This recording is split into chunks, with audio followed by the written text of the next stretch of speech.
السلام علیکم ورحمۃ اللہ وبرکاتہ۔ حامداً و مصلیاً اما بعد، محترم سامعین و ناظرین، آج کے درس میں حج کے ارکان اور اس کے واجبات کے بارے میں گفتگو کی جائے گی۔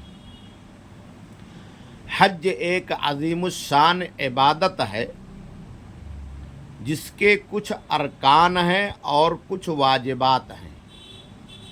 رکن کا مطلب یہ ہے کہ اگر کسی نے رکن کو چھوڑ دیا، رکن کو پورا نہیں کیا تو اس کا حج باطل ہو جائے گا، حج صحیح نہیں ہوگا۔ اور واجب کا مطلب یہ ہے کہ اس کو ضروری طور پر، کمپلسری طور پر کرنا ہے، اور اگر کسی نے چھوڑ دیا تو اس کے اوپر فدیہ یعنی دم لگے گا۔ اگر کسی نے واجب کو چھوڑ دیا تو اس کے چھوڑنے کی وجہ سے ایک بکری مکہ میں ذبح کرنی پڑے گی اور اس کا سارا گوشت فقراء میں اور مساکین میں تقسیم کرنا پڑے گا۔ تو آئیے دیکھتے ہیں حج کے ارکان کتنے ہیں اور واجبات کتنے ہیں اور کون کون سے ہیں۔ حج کے 4 ارکان ہیں۔ نمبر 1، دل سے ارادہ کرنا، نیت کرنا جسے کہتے ہیں، اور یہ سارے عمل کے اندر ہے۔ بغیر نیت کے کوئی عمل مقبول نہیں ہے۔ تو ارادہ یہ ہے کہ آدمی لبیک پڑھتا ہے، احرام پہنتا ہے اور سفر کرتا ہے تو گویا کہ وہ اسی ارادے سے نکلتا ہے۔ اور دوسرا اہم رکن ہے وقوف عرفہ، میدان عرفات میں چند لمحہ ٹھہرنا، وقوف کرنا۔ اللہ کے نبی نے کہا الحج عرفہ، حج یہ عرفہ میں وقوف کا نام ہے۔ تو اگر کوئی آدمی میدان عرفات نہ جائے اور بقیہ کام کرے تو اس کا حج باطل ہوگا۔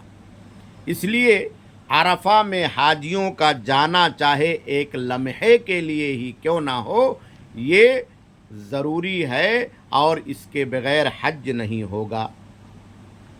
تیسرا رکن ہے طواف افاضہ یا طواف زیارت کرنا۔ قرآن مجید میں کہا گیا وَلْيَطَّوَّفُوا بِالْبَيْتِ الْعَتِيقِ، تو یہ بھی رکن ہے۔ 10ویں تاریخ کو طواف افاضہ کرنا یا اس کے بعد اس کو پورا کرنا۔ اگر کسی نے نہیں کیا ہے تو مکہ جا کر کے طواف کرے، جس کو طواف زیارت اور طواف حج بھی کہا جاتا ہے۔ اور چوتھا رکن ہے صفا اور مروہ کے درمیان سعی کرنا، یہ بھی رکن ہے حج کا۔ اما عائشہ رضی اللہ تعالی عنہا کی روایت ہے، وہ قسم کھا کر کے کہا کرتی تھی کہ اس شخص کا حج نہیں ہوگا جس نے صفا مروہ کی سعی نہیں کی۔ تو یہ 4 ارکان ہیں، چاروں رکن پورے کرنے ہیں، خاص طور پر وقوف عرفہ، اس کے بغیر حج نہیں ہوگا۔ اور اس کے بعد جو واجبات ہیں جن کو پورا کرنا ضروری ہے وہ کل 8 ہیں۔ اگر کسی آدمی نے ان کو نہیں کیا تو دم دینا پڑے گا، ایک بکری مکہ میں قربان کر کے اس کے گوشت کو فقراء اور مساکین میں تقسیم کرنا پڑے گا۔ پہلا واجب ہے میقات سے احرام باندھنا۔ میقات سے احرام باندھنا یہ ضروری ہے۔ اگر کسی نے احرام نہیں پہنا، میقات سے گزر گیا تو اس کو دم دینا پڑے گا۔ دوسرا واجب ہے 9ویں ذی الحجہ کو غروب آفتاب تک عرفات میں وقوف کرنا۔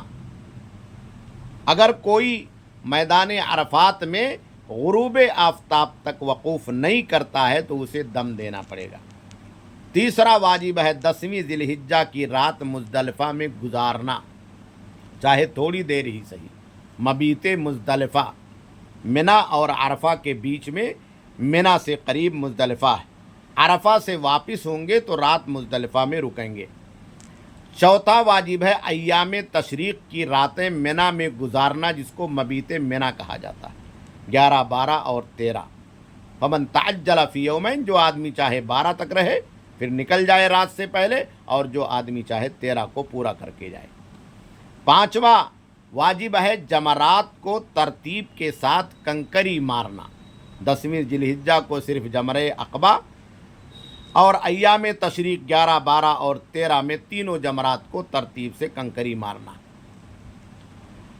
نمبر 6، چھٹواں واجب ہے حلق یا قصر، سر کے بال مڈانا یا حلق کرانا، چھوٹے کرا لینا یا حلق کرانا، دونوں میں سے کوئی ایک کرنا۔ نمبر 7، طواف وداع، مکہ کو چھوڑنے سے پہلے طواف وداع کرنا۔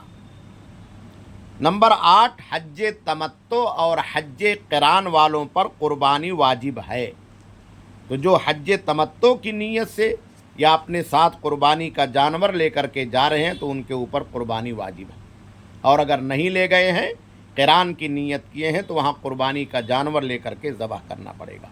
تو یہ کل 8 واجب ہیں۔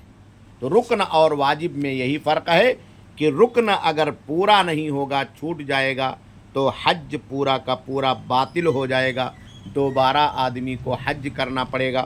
اور اگر واجب چھوٹ جائے گا تو اس کا طریقہ یہ ہے کہ آدمی دم دے اور فدیہ دے۔ اللہ سے دعا ہے کہ اللہ تعالیٰ تمام لوگوں کو حج کے ارکان اور واجبات اور اس کی سنتوں کو پورا کرنے کی توفیق عطا فرمائے۔